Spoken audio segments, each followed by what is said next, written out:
In order to conserve time and jump straight into it, we're going to skip the very formal introductions and the like.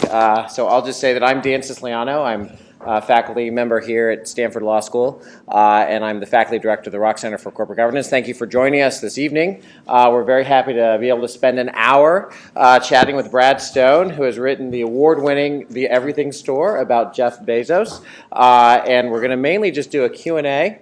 I'll do a little bit of an introduction of Brad, and then we're going to jump into more of a conversation, and I'm going to try to make sure we leave about 20 minutes or so at the end for open-ended questions. And some of you will have read the book, some will not. Maybe the fodder of our conversation will give you some good things to talk about and ask questions.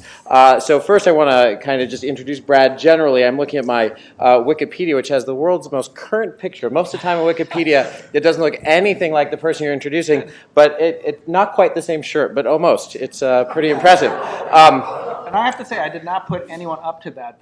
That photo magically appeared. It's very, and it says it's from the 2013 Texas Book Festival, I would have picked a better photo. Well, it's perfectly great, but it's a good segue to say that Brad is an award-winning author.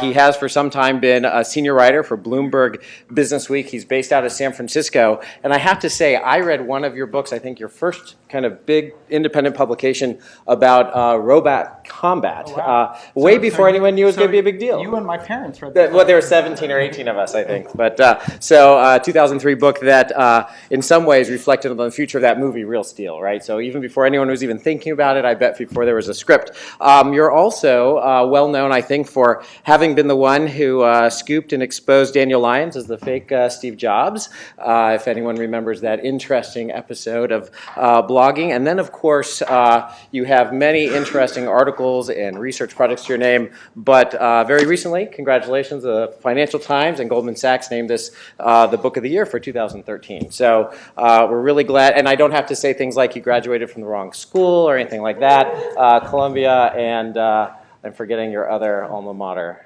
Just Columbia. No, sadly, just Columbia. Well, that's fine with us. We're glad that it's Columbia. So with that, let me just jump straight into some of the questions. Thanks for coming and being with us. I always like to add one interesting side note, which is you're a twin. Where does your twin live and work? My twin actually lives in San Francisco and works in the technology community. So could that picture actually be him, or is it not that twinny? We're not identical twins. Okay, great. But you also have children who are twins. And they happen to be here. They're here. Isabel and Calista. Say hello. Yay. Okay. All right. So if I do badly, we're ready to swap them in. And the question and answer session, we can also address questions to them too. Excellent, great. So we at Stanford spend a lot of time being excited about our graduates and our technologies that go on to be successful companies. And one of the big debates that we have has to do with luck or genius, as it's put. And certainly, any successful enterprise is the result of some combination of hard work and smart people and good timing. But I want to ask you a really blunt question. With now that all that you know, arguably knowing more about Jeff Bezos than almost anybody else, how much was luck and how much was genius? I know that he would give a lot of credit to luck.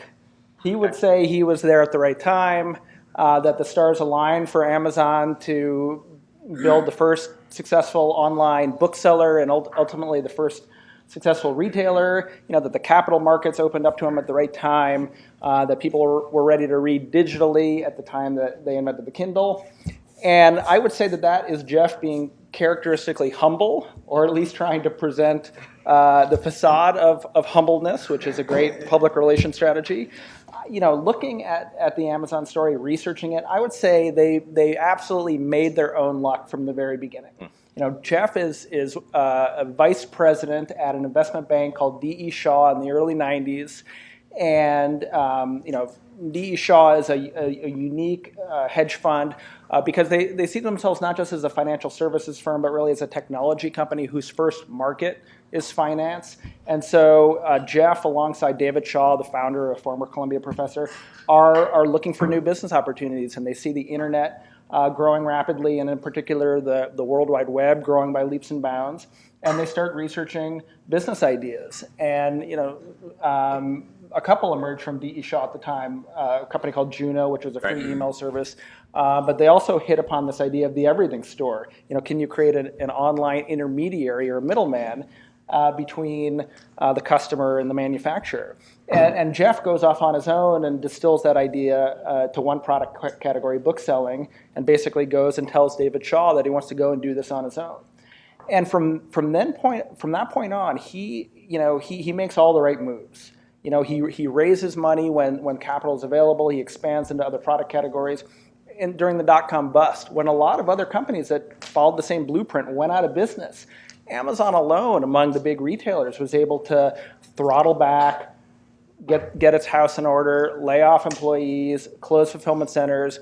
It survived, and it almost didn't. I mean, the Amazon board, as I recount in the book, almost asked Jeff Bezos to step aside or to step into a chairman role, which is incredible considering he's now considered to be, it's very much like the story of Steve Jobs at Apple. And at the time, the board was actually beaten up a fair bit, both in the press and otherwise. I just read an editorial in 2001 that said, the board is too soft, they're too complacent, That's right. They're not taking action.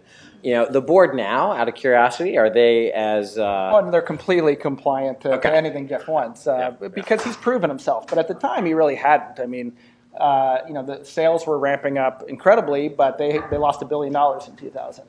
But to finish the thought about luck and really kind of skill or genius, right up until the bets on the Kindle and Amazon Web Services, its cloud business, Bezos identified opportunities early, and even when there was plenty of reasons to be complacent, to rest on its laurels as the internet's largest retailer of physical goods, he has pushed the company into new markets and new opportunities.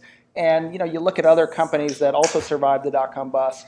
Those first generation of internet companies like AOL and Yahoo, and no companies from that era are as dynamic or continue to grow as fast as Amazon. And it's because Bezos has seized every opportunity, has taken a lot of risks, has always looked for new markets, and has been, to the consternation sometimes of the people around him, has been unwilling to settle for anything less than excellence from his employees. And in fact, so you used a couple of words that you see again and again, not just in your book, but in discussions about Amazon and Jeff Bezos in particular, and that is push, stretch, extend.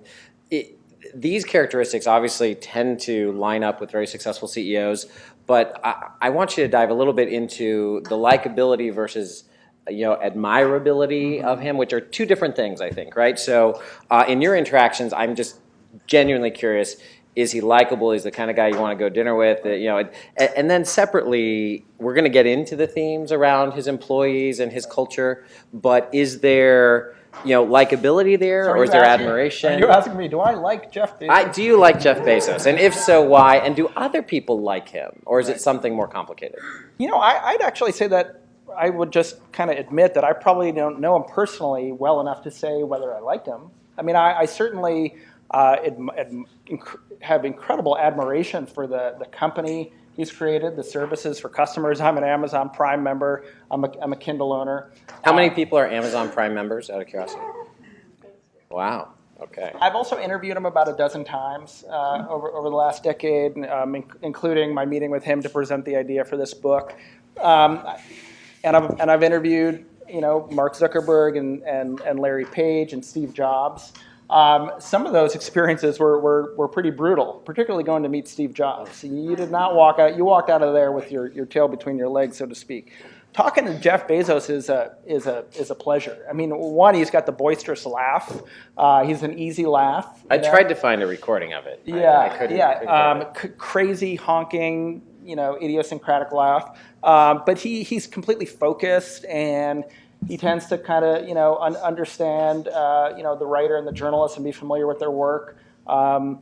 He's very likable.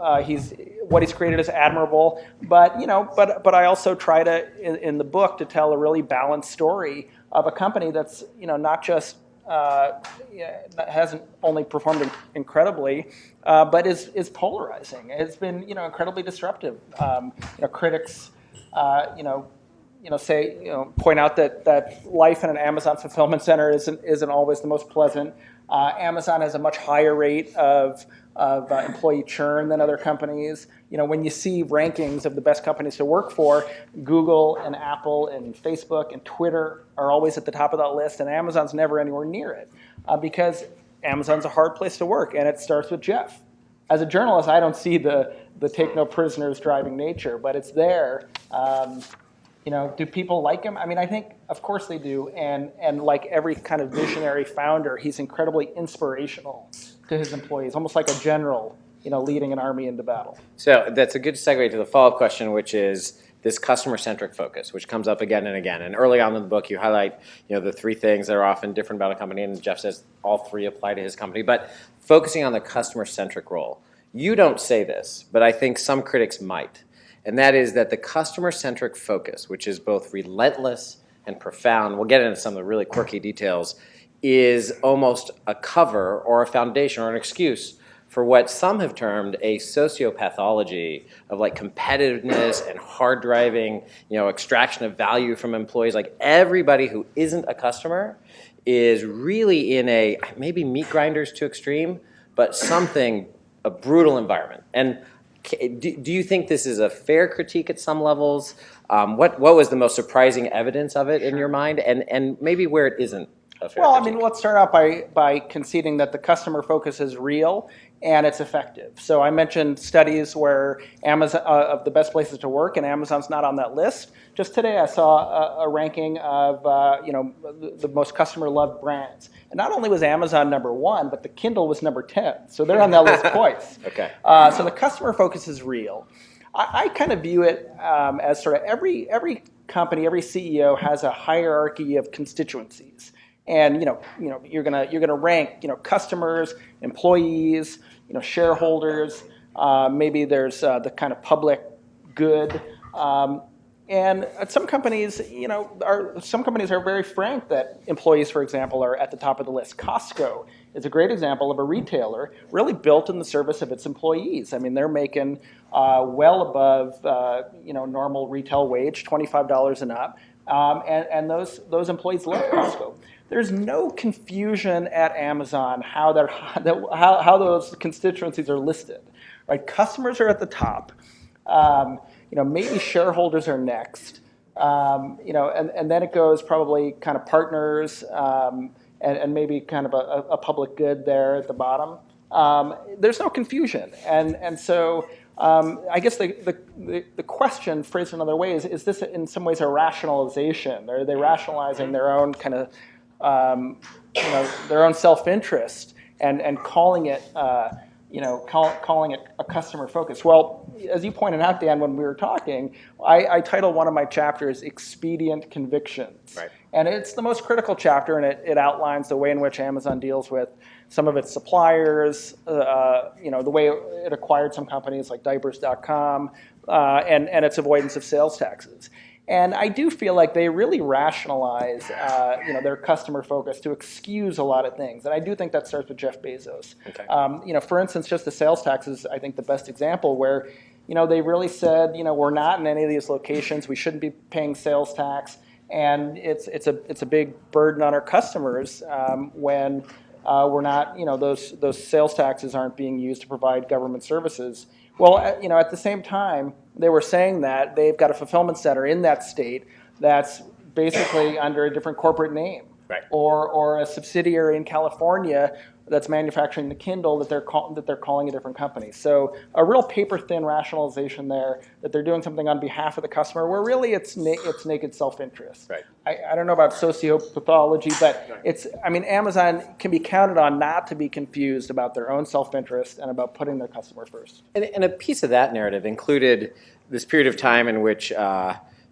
Bezos or Jeff Butts, people are like definitely in line with his thinking and following his speaking points, would say things like, it's okay, we have a tolerance for being misunderstood during this phase of our discussions with states and tax entities. It was a very strange positioning.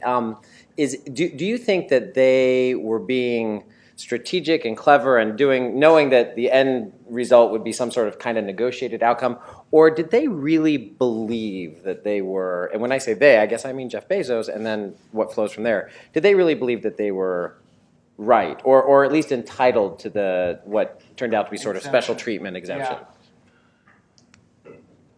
I think, I think they believed it. You know, Yeah. I think the rationalizations run deep at Amazon, and in particular on this issue. I mean, at shareholder meetings in 2007, 2008, Bezos was there in public saying, "We don't have operations in these states. We shouldn't be forced to collect sales tax. It's unconstitutional." And so Jeff Bots is a kind of phrase that I refer to in the book, which Mackenzie Bezos, Jeff's wife, ended up taking some issue with in her notorious one-star review of my book. But the idea was to convey that Jeff's the. I thought you were perfectly fair in your treatment, including the early story, right? It was a good story. Well, she didn't like it, but Alas. Jeff Bots is a term of almost endearment within Amazon. Actually, I didn't make it up, but meant to convey this notion that the force of Jeff's personality is so strong that within Amazon, there are all sorts of there are many executives that not only recite his sayings, but some of them even have the laugh. Like it's remarkable. In the same way that there are executives here in Silicon Valley that you see dressing like Steve Jobs, and naturally you want to in some ways emulate your idol, I guess. But on a lot of these hot button issues, the rationalizations, the answers start with Jeff, and they filter down. And you often hear executives in kind of lockstep on some of these issues. So this answer makes me think that it's more plausible that the setup that you had in the book, and for those who didn't read the book yet, I'll let you maybe explain it, but you have this contrast, which is a long-standing analysis in all of business, but missionary or mercenary, right? So which is Jeff, which is Amazon, are they missionary or mercenary? And he seems to clearly say, listen, I'm a missionary and all that comes from that. And so believing deeply maybe helps him say that, even if the facts might be a little bit more nuanced. So I have a specific example, which I think is funny. I wanted you to expand on a little bit.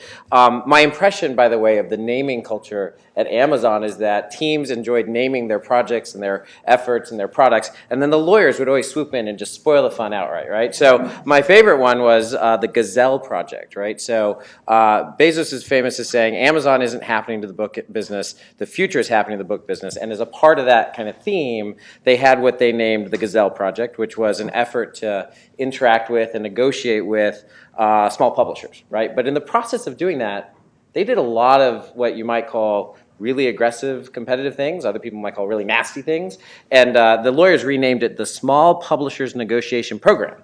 So the Gazelle project was scrapped and replaced by that, but can you tell us about some of those behaviors, which seem really aggressive? Sure. Well, let's talk about this one in particular. This is probably around 2006. And Amazon is, the stock isn't doing all that well. Relative newcomers like Google have soared well beyond where Amazon is at the time. And Jeff is really, kind of focusing on showing the world how well the model is working, how profitable Amazon can be. And he goes to the folks running the book business, Amazon's oldest business, and he looks at the deals they have with all these publishers, which are pretty industry standard deals, kind of win-wins for both parties.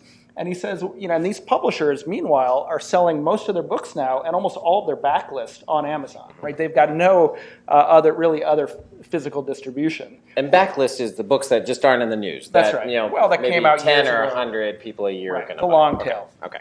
And he says to Lynn Blake, who's running the book business at the time, we should pursue these publishers as a cheetah might pursue a sickly gazelle. And subsequently they named this renegotiation program the Gazelle Project. And as you say, the lawyers quickly changed the tune there. And that was one of many examples. Yeah. The juxtaposition of missionary and mercenary is a common one in Silicon Valley. Missionaries, believe in the mission, improving, the state of the world, you kind of march in lockstep to a larger goal. And mercenaries try to extract value, kind of winner take all, and are often in it for the flip, for the quick exit. Mm-hmm. And my conclusion about Amazon is that it's really both. They are missionary. I mean, the Kindle is really started, in some ways, to make every book available to device owners within 60 seconds. That's a laudable goal, right? To have an entire library at your fingertips. And it really is a magical service. And yet, Amazon's mercenary too. I mean, the way in 2007 that they got publishers to sign up for the Kindle to make their books available was incredible, and it's a story I detail in the book. But one thing they did was they didn't tell the publishers that the plan was to price all the books at $9.99, and they didn't tell them because they knew they wouldn't like it. And so they omitted that little detail, and they sprang it on them at the New York launch of the Kindle, and it engendered years of conflict, ultimately resulting in the antitrust case against Apple and the book publishers that the court found had conspired with Apple to try to reset the prices of ebooks a little higher. So Amazon is like probably all great companies. It's not easy to categorize. It's as its behavior in the book business has shown. It's both. It's missionary and mercenary. It has made reading, the act of reading, the act of buying books much easier for customers, but it's created a fair amount of turmoil in its wake as it's bent the book industry to its will. And even that pricing story and ultimate outcome, to a certain extent, represents Amazon's, charmed or genius, charmed or genius life. In a way, the house always wins if Amazon's the house, even when the prices went up. Right, so once the kind of $9.95 lock was broken, the prices went up. They still owned most of the market share anyway. Well, their market share fell quite a bit. They ended up making more money on each book. Right. So their profitability. And then when the judge overturned so-called agency pricing, prices fell, and now we see that Barnes & Noble, its Nook business is a disaster right now because they can't compete with Amazon's prices. If you look at the price of, say, The Goldfinch, a new novel, I just looked at this. On Amazon, it's $7. On Barnes & Noble for the Nook, it's $14. Wow. So there's no mystery why nobody can compete with Amazon on books. It's setting these prices ridiculously low, losing money on a lot of them, and basically forcing competitors out of business. Let me make you give a detail if I've got the story right. Maybe I'm remembering wrong. But in the Gazelle project, one of the tactics that was used was to go to the smaller publishers, and if they said, no, we're not going to redeal on this, then Amazon would shut off the recommendation algorithm that would pop up their books. And I think you detailed that some sales levels would plunge 30 or 40%. Right. This is a really aggressive tactic. It got even worse than that. There was a former employee who shared with me that they would go to lunch with authors, and they would know which author was closely following their Amazon ranking. So they knew exactly whose recommendations to pull, because when a specific author saw their ranking suddenly going up, they would get on the phone to the publisher and start screaming. And this is at a time when there wasn't a lot of clarity, particularly with some of these small publishers, about how dependent their business was on Amazon. Right. So again, going back to just ruthless self-interest, it's a company that will, pull every conceivable string it has, leverage every small advantage to create larger advantages for itself in the market. As a related topic, what do you think is Amazon's take, if you have insight into this? I don't think you really cover in the book as much, about this quasi-self-publishing phenomena that has emerged where you have, I think in the small novella space, the Dust Wool series, exploded onto the scene. It's like $2.99. You can buy a compendium. It really didn't go through a publisher. It came straight from the author. Is Amazon kind of trying to build this as a disintermediation strategy? What do you think? It's absolutely building it. I mean, I would say it's behind most of the self-publishing boom right now. It's creating lots of tools for authors, different genre imprints. It has a printing on demand company called CreateSpace. So the book isn't just digital, they're physical copies. It's created a publishing arm in New York to try to go after bigger authors. But the second part of your question is sort of the key one. How much of this is an effort to kind of disintermediate traditional publishers, improve their own margins, grab a bigger share of the book business? You'd get two different answers here. Publishers say it's Amazon absolutely aiming at our jugular. What Amazon would say is that the book industry has proven so resistant to the future and so unwilling to experiment with things like the Kindle lending library, where a Kindle owner can get one free ebook a month. Or different experiments like Kindle singles, the novellas, that we've got to do it ourselves. And I think there's actually you can't dismiss it. As an author, what do you think? Is this true? I think you can't dismiss it. I mean, Amazon's kind of trying to create a laboratory. Well, first of all, it's trying to create a little bit of a moat for the Kindle. You know, it's given people another great reason beyond just price to buy a Kindle over a competing ebook reader. You know, but it's also now with all of these self-publishing works and other books published on Amazon, has a huge catalog with which to experiment and try new things. As a reader, I'd love, you know, to buy the ebook and the audiobook together. So when I'm really into a book, I'm reading it on my Kindle and I get in my car and then I'm listening to it. Well, that's something that the publishing industry is never going to do, because, you know, those are two different channels and two different sales, and they've made a lot of money selling them independently. So Amazon's put in a lot of effort to try to, you know, nurture a lot of creativity, and in the end, it's actually ended up empowering authors to a great. I'm glad I'm not the only one, like multiple buying with Amazon. I don't know if you know the story of when everyone at Stanford, many of us pre-ordered your book. We all got the large print version initially, which was really big, and I didn't want to take it on a trip to China, so then I bought the Kindle version, and then I was doing a lot of driving, so I bought the Audible, you know, so Amazon's kind of getting me through different ways. I did return the large print, which they were very nice about, and they got the slightly smaller one, though I think our staff still has the very large print. So along those lines, in terms of you know, their effort to aggressively grow and continue to be competitive, I want to highlight their video strategy a little bit. But first, I want to tell the story about their acquisitions in this space. So Amazon was pretty quiet from an acquisition viewpoint from 2000 to 2008. After making many mistakes in the 90s. Yes, they were kind of licking their wounds, maybe contemplating how to do it better, but then they stepped it up, and so Zappos and others. But I want to focus on LoveFilm, a UK company, only because they engaged in a really interesting tactic. I wonder if you can talk about that a little bit and then tell us how it fits into this, you know, Amazon Video Prime. The tactic that they used was that they owned a chunk of they owned a chunk of that company, and they did some things. What was it? They had a Netflix-like business. You know, they were watching Netflix for a long time in the U.S. and worried a little bit about it. I mean, you know, Jeff wants to be the everything store, and here Netflix was taking one of the shelves in the everything store, you know, DVDs, and really owning many customers in that category. And Amazon started a DVD rental business in the UK and in Germany, and it wasn't working out, so they ended up selling that to LoveFilm. Okay. And LoveFilm was a very Netflix-like entity that had a lot of success in Europe. And Amazon waited for a few years and had this ownership stake.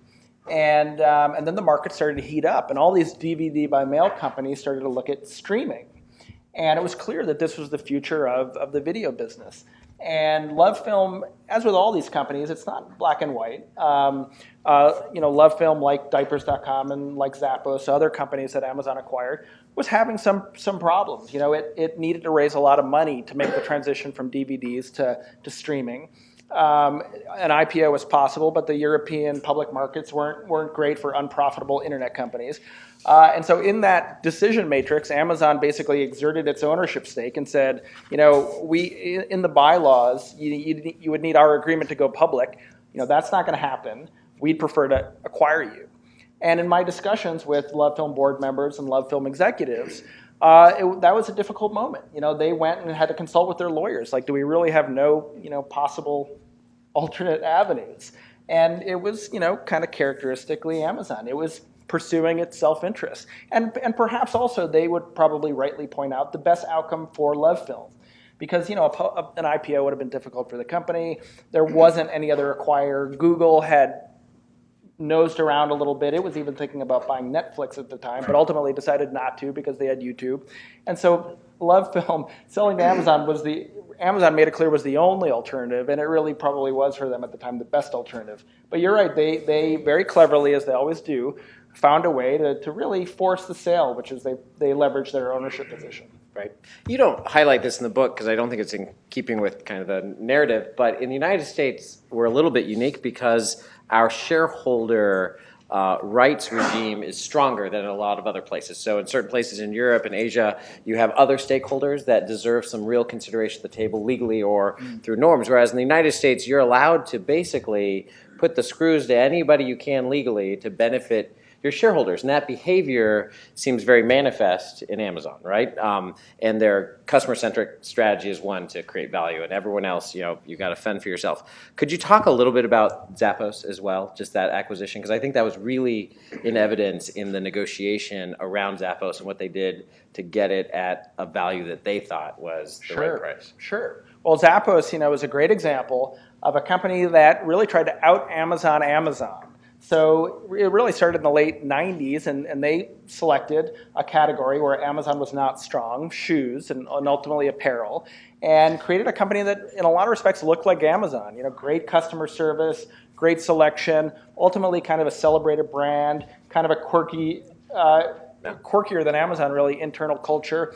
And it survived barely the dot-com bust and finally started to succeed. They moved to Las Vegas, they cut their costs, and 2005 was really sitting off Amazon's border, showing that it was threatening to build basically the head to toe of Amazon. And so, of course, Bezos, again, another shelf in the everything store, is imperiled by a competitor. And what he did is very interesting. He starts another website. They call it endless.com to sell shoes and some apparel. And he invests a lot. He makes it very nice. And when we say a lot, a tiny fraction for Amazon, million or two, right? Maybe, and now shoe manufacturers are very wary of discounting, right? You're not going to sell Nike shoes at a discount. Nike cares too much about its brand for that. And so what Amazon did, led by Bezos in a very concerted campaign to undermine Zappos, is he starts giving discounts to people who buy on endless.com, where you buy these Nike shoes at cost, but we'll just give you a $5 gift certificate. And in that way, slowly over time, he starts eroding Zappos' profitability. Now, again, the story's a little more complicated. 2007, 2008, the financial crisis. Zappos running a credit line. It finds its access to capital is challenged. But Amazon is competing ferociously, undercutting their profits, and ultimately the Zappos board, which is out to create an independent company, which is a very missionary company by itself, realizes that there's no alternative outcome, that they've got to sell to Amazon. Now, they did end up getting a very good deal. Amazon ended up paying in stock, I believe. And so the Zappos board, that was they their were one. smart. Yeah, that's they made Mike sure they Morris got at Sequoia. He ends up getting stock from Amazon at the same time as Amazon Prime really kicks in, and Amazon stock takes off into the stratosphere. That ended up being a very good outcome, despite the fact that characteristically Amazon was competing very ferociously to basically undermine a competitor that had sprouted up in its backyard. So I'm going to switch in a minute to maybe questions from the audience, but let me ask you kind of a future-looking question in the theory that I think you have a lot more insight, having thought about this more and talked to so many people. Drones? So it's along that line. So is it groceries or drones? So we've been surprised periodically by Amazon, maybe so much so and so often that nothing can really surprise us, but I'm curious what you think the next surprise is. So one surprise was Amazon Web Services. Another was the Kindle when it first came, and that entire platform. We've got grocery delivery. Is there something that you think is gonna kind of crop up and surprise us again? That is another shelf. Like I've styled myself as an Amazon watcher and a Bezosologist, but it's been nothing but surprises for me recently. Like when he bought the Washington Post, there was probably a thin line of drool coming down my face as I stared stupefied at my computer screen, and ultimately had to rush to get stuff into the book. The drone announcement on 60 Minutes was wild. It made no sense. I mean, it's not going to be, that's not legally or technologically possible for years. So I guess the answer is I think they'll continue to surprise us. If I had to pinpoint a specific thing, I'd say in devices, Amazon's really been a follower. So the Kindle e-reader was genuinely pioneering, but since then we've seen it be a follower with the Kindle Fire tablet. I think they're investing so much in hardware right now that Amazon will start surprising us. I think that Bezos, again, he sees no natural limits to the kinds of markets that he wants Amazon to enter, and Amazon knows that when customers have Amazon devices in their hands, they buy more. So he's betting on this business in in all possible ways. I think we'll see an Amazon set-top box. I think we'll see an Amazon phone. They've opened an office in Cambridge that's very secretive. People think that they're working on speech recognition technologies. So much like Google today bought Nest. It's also very aggressive at acquiring hardware and getting into the home. Of course, Apple is working on, we all know, a watch. It thinks wearable computers is the next frontier. I think Amazon will surprise us by being, I think, alongside Apple and Google and maybe Samsung, one of the companies that's kind of inventing the future in terms of devices and digital services. And Google gets all the kind of press for acquiring robotics companies. There's been a lot of treatment of that. But Amazon, for its own internal purposes, has engaged in some big-time acquisitions for robotics technologies. I have one final question, then we're going to turn it over, and then we'll go back and forth maybe a little bit. If he could, with the same level of customer focus and success, do you think Jeff Bezos would automate all of the people inside Amazon and replace them with? Certainly not in the headquarters of the offices. But let me just take logistics as being, maybe the most applicable part of that. I mean, I think one of the sayings, one of the maxims at Amazon is never have a human, do a job that technology can do or automation can do. So I absolutely think that robots have a future in an Amazon fulfillment center. And they bought a couple of years ago a company called Kiva Systems. Amazon had to hire, I've forgotten what it is, but many thousands, tens of thousands of people just for these holidays. And it probably earned 75 billion in sales in 2013. So let's project 10 years from now when it's maybe Walmart size, maybe, who knows, 300 billion. Like, where are they going to find that temporary labor? And really at a time where already their use of temporary labor for the from all the other people who were displaced by the right. robots. But already they're under a lot of pressure right now in how they treat their workers in fulfillment centers and the temporary hiring. So I think automation, they will look for automation as a solution. And certainly the drone announcement on 60 Minutes shows that they see robots as being a big part of the Amazon supply chain. Hopefully your next book, Artificial Labor, the Future of the Workforce, right? No. Well, with that kind of item out there, we've covered all sorts of different things, but there's lots of other questions to be had, maybe of you. I mean, fair game is to ask about being an author in Silicon Valley in a rapid changing place, but also, of course, about the book. If you have a question, we need you to come up to the microphones, and I'm happy to continue asking questions. By the way, I have a long list, but I know that people might have other questions. Any other questions? We've got one coming. Okay. Two for you. Okay. Who does Amazon view as their biggest competitors? And their view on margins are razor thin, and it seems like it's going to be that way for a long time. What is their long-term view on what they want to do with margins? Sure. It's funny. I have Bezos' answers to these questions so ingrained in my head. So you can give us his, I know what he would and say. then you can give us yours. So wait. The first question was. So who do they view as their biggest competitor? Right. He would say that they're customer focused. They're not competitor focused. That and that's fair enough. I happen to think that's probably not entirely true. But clearly. It's Apple and Google. I mean, in particular, Google. Amazon uses the Android operating system for its tablets, but it's modified Android, and so it's created its own version. And when you turn on a Kindle Fire tablet and you go to search something on the web, you're taken to Bing, not to Google. It's like a brilliant Bezos move. He's used a Google asset. And he's tailored in such a way that Google gets absolutely no benefit from it. And it's because he's drawing people into the Amazon ecosystem and doesn't want to give any advantages or benefits to his competitors. So Apple also, obviously, Amazon's competing to sell hardware to people. It also, you can get a Kindle app on the iPad. You can shop on Amazon on the iPad. But I'm sure that Amazon, a very data-centric company, has statistics that show that when you have a piece of Amazon hardware in your hands, you buy more. So that is its goal. On the retail side is obviously Walmart. I mean, I think really Walmart has always been a target. The companies have traded some lawsuits over the years. And I think there's a fundamental belief at Amazon, and maybe some Amazon customers agree, that the online buying model is just better. It's a better way to shop. And I really do think that folks at Amazon are out to build the world's largest retailer, and that's a crown that Walmart currently owns.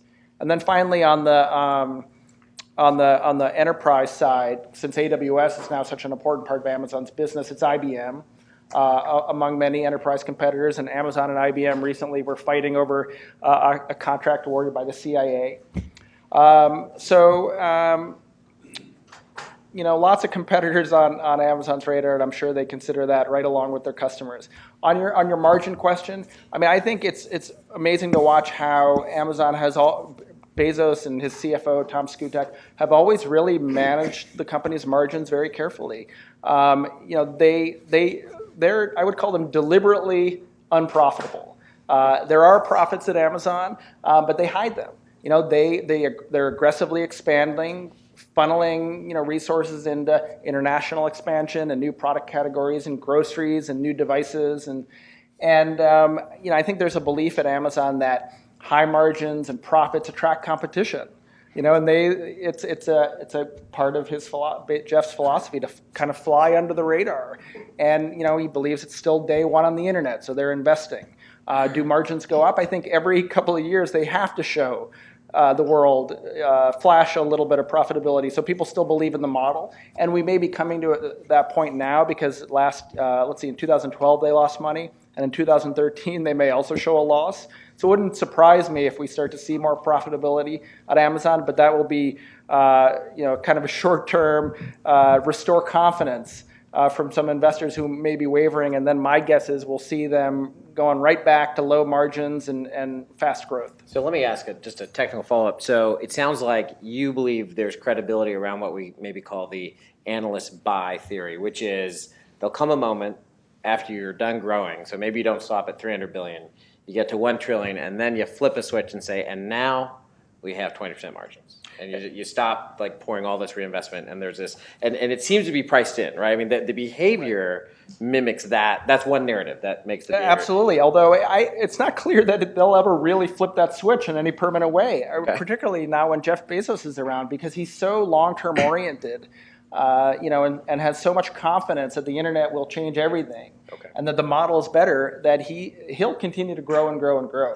I think profits don't interest him, and that's reflected, right back in the first letter to shareholders in 1998. Right. Question. Hi, Brad. Thanks a lot. Wonder if you could take a step back into maybe the history of the lives of not just Jeff, but other Silicon Valley type stars. I'm thinking of Larry Ellison and Steve Jobs, and find similarities in the backgrounds and upbringing that might have created the personality of energy and drive, or whatever has become the success of perhaps all three of them, and how that trajectory might look to the future as to what he does next. Sure. Well, thank you for that question. It pertains very directly to a thread in the book, which is the story of Jeff's upbringing and his adoptive dad and his biological dad. The story of the biological dad, which I really tell for the first time in the book, and I actually tracked him down, and I told him he did not know that his son was Jeff Bezos, and I found him running a bike shop outside Phoenix, and I walked in and I said, I'm writing a book about Amazon, and he said, I don't know what you're talking about, and I had to describe, and I write in the book about this moment where I basically told him that the son he had when he was 18 years old and who he last saw as a 3-year-old had become one of the richest men in the world. And I felt a little conflicted about telling that story because it was deeply personal, and the Bezos family obviously wasn't something they like to talk about, and because frankly, Mike Bezos, Jeff's adoptive dad, has absolutely raised him and has an incredible story of his own. He was a Cuban immigrant who bootstrapped his way through college and became an executive at Exxon, and really, I think taught Jeff the value of hard work. But it occurred to me, as I'm researching this, this can't be coincidence that almost the 3 biggest names, most influential people in Valley history had variations on the same story. and in Jeff's case did know his biological father. And I wondered, and this ended up, I think, being sort of outside the purview of my book, whether that had an impact and whether it's why characters like Jobs and Ellison and Bezos are so driven. And ultimately, I don't know the answer to that. I mean, of course, self-servingly, I could say that, that's ultimately why I put it in the book, because it does kind of help describe something about this very unique individual. But, that would probably be up to a child specialist or psychologist to ultimately say whether these things make a difference. Can you say something about Jeff Bezos' laugh? Well, we talked about it. And he got it from it. So you, in the book, Oh, that's right. describe That's where right. it maybe came from. Well, so one of the very kind of strange moments, I've forgotten about that, in talking to Ted Jorgensen, Jeff's biological father, was that, I'm suddenly in the position of telling him what happened to his son and describing him and showing him photos, filling in these gaps in family history, and we're having dinner that night, and he's asking me all these questions, and I say the thing about Jeff is that he's got, this crazy laugh that everybody knows, and Ted's wife is sitting right there. He says, Ted's got a crazy laugh, and I don't know I don't know the inherited qualities of laughter, but ultimately one of Ted's stepsons was doing research on Jeff Bezos and saw an appearance of his on The Daily Show and called me right afterwards and said, this is the same exact laugh. And actually, I didn't hear it because Ted Jorgensen, Jeff's biological father, now has emphysema. And so he actually has trouble breathing. But both his wife and his stepson ended up saying there's an uncanny resemblance in that one respect. Well, I'll be quick too. We seem to be going on too, so I have two. One is, when we all think of Amazon, and a lot of the examples we've talked about have all been consumer-facing. It's the story of everything is focused on a consumer. You've mentioned AWS, Amazon Web Services, a couple times. It's the biggest company that no one talks about, 5 times the size of all its competitors, 14 competitors combined, including IBM and Google. If any insight you have, and they've been really notoriously quiet, it's very hard to get information about AWS. So insight into that and sort of how that's, again, sort of a long-term play.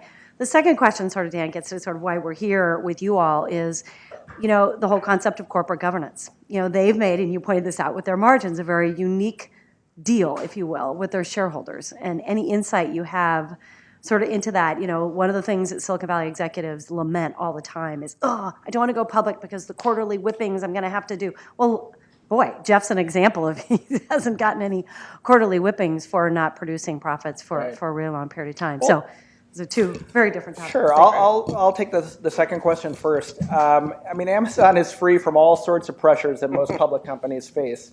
There have been a lot of questions around gender and racial diversity pertaining to Apple recently, and Amazon skates free on these questions. Nobody poses the same questions to them, and we should. And it seems to operate under a different standard on earnings. And on questions like succession planning. And I think a couple of things are happening. One is, I think we celebrate our founder operators so much, that they kind of walk on water and have a lot more leeway than other CEOs. And nowhere has that been more evident than at Apple, where Steve Jobs, for a while at least, really did walk on water, and now Tim Cook is kind of subject to the same pressures as a lot of other public companies. Amazon's also very secretive, very unresponsive when it comes to these kinds of questions. Up in Seattle, maybe, where surprisingly they get a little less attention. I think it's probably changing, but particularly on reporting requirements, they've been allowed to set their own rules. And I guess being successful and being right also gives you a little more leeway, and they've been knocking it out of the park in terms of their results for so long. Maybe when you start to show a little bit of weakness, as perhaps Apple has more recently, then the questions get louder. And on AWS, it's a big question. I guess one thing I'll say is the way in which Amazon's cloud business was created is such a great example of innovation at Amazon. And I tell the story in the book, but among the variables, Jeff is looking at developers as another customer set. He's also reading a book by a video game designer named Steve Grand called Creation. And Amazon's a big book reading company. They have reading groups. They read and discuss books. They draw a lot of lessons from books like The Innovator's Dilemma. And Jeff took an idea out of Steve Grand's book about primitives, or the basic building blocks of life, and he kind of brought it into this other conversation around how can we excite developers to build around our company and our platform.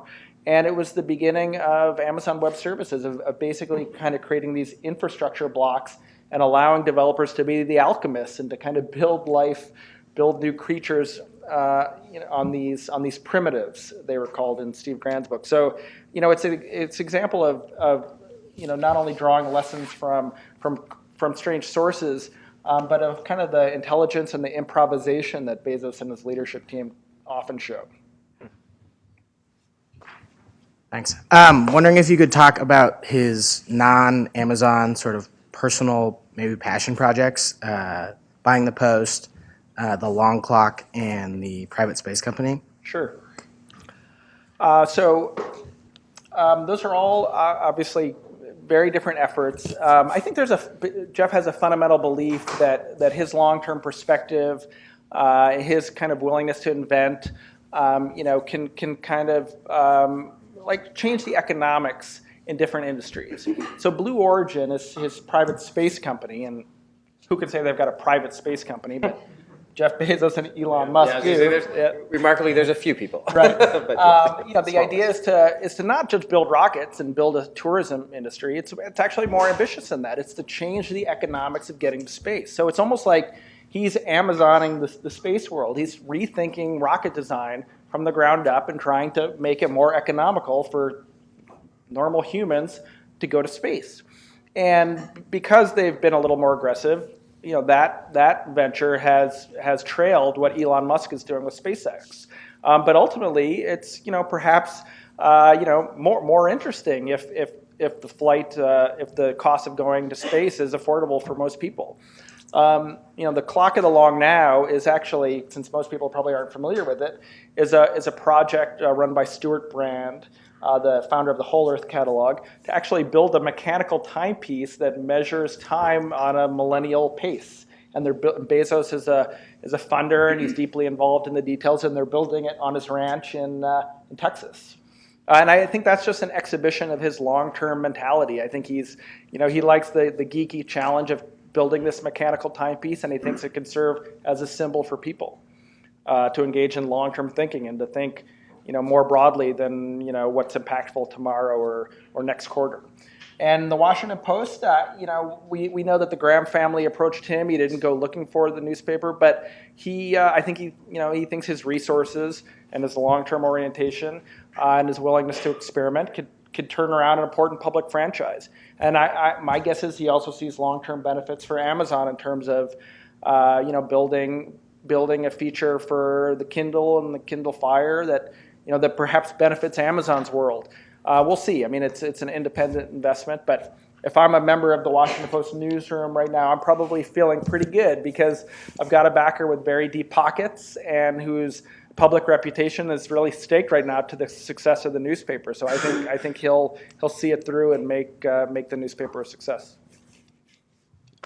More questions? Hi, thank you. My name is Rachel, and I'm an MBA student here. And I was recently in Russia, and we met with the CEO of Ozon, which is the essentially local version of Amazon in Russia. I was curious if they're really looking to Russia to expand, how they think about some of these markets that they've had difficulty in, and kind of what you know. Sure. And then I'd also love to hear a story just from you of one of the most interesting meetings or interactions you had at Amazon, if you could just give some color. Okay, sure.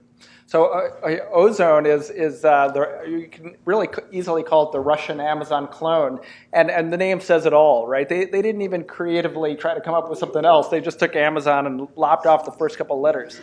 The problems in Russia are credit card processing is kind of less mature than it is here, and logistics and distribution is practically non-existent. There's no, I guess, FedEx or UPS of Russia that can behave in the same way as our supply chain companies here. Those are two key ingredients for Amazon to expand into any market. It needs to take payment online, and it needs to be able to deliver to people's door.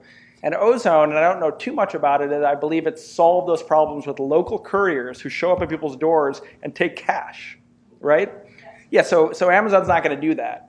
My guess is, though, when that market, matures enough that they've solved some of the online credit card processing, challenges, that Amazon will either acquire Ozone, although it really hasn't been in the habit of doing that since it acquired its way into China, or probably more likely start its own local competitor. But that's the problem in those markets. The Amazon model kind of doesn't work. The sort of more eBay-like model ends up having a lot more success, where small individual sellers kind of handle the money processing, the payment processing, and the logistics. And then in terms of entertaining meetings at Amazon, I think if I were to visit tomorrow or next week, it would be very entertaining, because I'm not the favorite person there right now. I really cherish some of the memories I have around, because Bezos really, even though he has a mystique of being unavailable to the press, when it comes to things that are important to him, like the Kindle Fire launch and building a brand for the Kindle tablets, he'll do that all in person. And so in 2010 and last year, I went and I visited, and I got basically a one-on-one demo. And as I said before, I mean, these are enormously entertaining, kind of meetings and opportunities to hear from really a kind of living legend. And the CEO has accomplished so much, and that the force of his personality in those meetings is so strong, and you kind of understand why people have so much confidence and faith in him, because he's kind of fiercely intelligent and very charismatic. Probably the last I question. think a few days ago you did an article about Bitcoin and mining. And I'm just curious, actually the last session of this Rock Center symposium was about Bitcoin. And with the D.E. Shaw background and sort of his whole, I'm sort of curious about, and payments, how important that is to Amazon, particularly outside where perhaps the markets are less mature. Sure. What are your thoughts about Amazon and Bitcoin? I love the fact that you tied the Bitcoin topic from last time to the Bezos topic today. Great question. All right. My guess is that somewhere inside Amazon, there is a vice president who is in charge of evaluating whether and when Amazon can start accepting Bitcoin.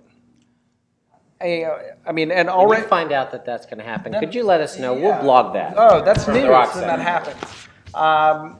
And in fact, one of Amazon's competitors, Overstock, right, has generated a lot of publicity by announcing that they will accept Bitcoin. Now, it seems like there's some clear problems, particularly when the price of the currency is fluctuating so wildly every day. Like, what does this thing cost if you're paying $800 one minute and then the next it's $900? So it may be too early. But you're right. I think in some of those international markets where if Amazon doesn't have the local ability to process payments, then Bitcoin is a pretty elegant solution. Now, I just think it's as we wrote in the article around Bitcoin, it was really about Bitcoin mining. Yeah, that's the other side that Amazon could actually play. Well, I don't. It seems such a speculative Wild West that I'm not sure they'd want to touch that. But to me, it's sort of unclear, how real Bitcoin is, and I'm not sure. Maybe Dan, you have an opinion on this. There was a robust debate. I'm not quite a believer yet, but I'm sure that if it does prove itself to be a stable alternative currency, that Amazon will be there, because it's the kind of innovation that Bezos loves. You were interviewed by several different folks, NPR, KQED, and so you've had a chance to be asked lots of great questions. We're amateurs at interviewing folks, so my last question to you is, what question didn't I ask that was one of the better questions you got on other interviews, and could you answer that and tell us what it is? You know what, I liked your question, do I like him? I thought that was, because the reaction to this book has been so interesting, and my goal was only to really survey all the disparate views, even internally, about this company and this man that's so, that have been so disruptive and to kind of faithfully represent all those views, the good and the bad. The reason why we're all avowed Prime customers, and the reason why your local bookstore or your book publisher, has Jeff Bezos's picture on their dartboard. and it's funny because I feel like, people kind of saw the narrative that they wanted to see. Some people found it to be a big critique. Mackenzie Bezos and other Amazon executives thought it was critical. My sense is that they're a little bit living in a bubble where like the reaction that they get is generally pretty sycophantic, and so to them this seemed to be a critique. And then I had criticism on the other flank that suggested that it was too sycophantic, and that I was a little too in awe of Amazon's accomplishments, which I guess I am. I mean, they've created a $75 billion in sales company in 19 years. It is an incredible accomplishment. But it seems clear to me, and the reason I wrote the book is that I really feel like this is one of the kind of defining tentpole companies of this century. That alongside Google and maybe Facebook, most likely Apple, that this is one of the companies that's really just going to define the way we live. And because they're so secretive, I felt like we kind of need to illuminate the character of this company and to understand it better, because the products they launch and the decisions they make are having an increasing impact on our lives. Well, from my view, it was a great read, and I think if you've got both sides of the critics mildly to agitated, upset, that's a good sign, Hopefully, right? hopefully. And so it's always a good sign when we could keep chatting. It's been great. For the purposes of the video, I'm going to encourage anybody here who hasn't bought it to go buy the book. It is a really good read. Ironically, I'm doing that to be good to you, but it will probably be good to Amazon if you buy it on Amazon. I can also note that the Audible downloadable version, so that version is actually really good. I use that as well as. But if you buy it outside, you're supporting your local Stanford all right, bookstores. there you are. That's a good caveat. So, and you can get it signed. It already is signed. It's already signed. Fantastic. Well, with that, I'm just going to thank you very much for spending the hour with us. We really appreciate it. Thanks.